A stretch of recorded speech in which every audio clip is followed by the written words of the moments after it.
ওই ভারত গোনার টাইম হাসিনার আছে, আমাদের নাই। ওই হাসিনা গুনছে, ব্যবহার পেয়ে গেছে। শুনেন, এই জানোয়াররা আমাদেরকে বলতো আমরা পাকিস্তানি রাজাকার। শুনেন নাই? আমাদের যাদের মাথায় পাঞ্জাবি, আমাদের যাদের মাথায় টুপি, যাদের মুখে দাড়ি, যারা পাঞ্জাবি পড়তাম, তারা আমাদেরকে বলতো পাকিস্তানি রাজাকার। এই যুবকরা, আমি আপনাদেরকে বলি, বলেন তো বাংলাদেশের কোন আলেমকে আপনারা কখনো পাকিস্তান পালিয়ে যেতে দেখেছেন? জোরে হক্কা। আল্লাহরে হাজির নাজির রেখে হক্কা। বাংলাদেশের কোন আলেম কখনো ভারতে পলায়ন করেছে? যারা আমাদেরকে পাকিস্তানি রাজাকার বলতো, তারা ভারতীয় রাজাকার।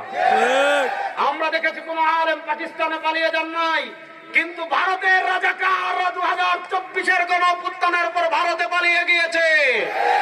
ওই ভারতের দালালি, ভারতের গোলামদের রাজনীতি এই দেশে আর চলবে না ইনশাআল্লাহ।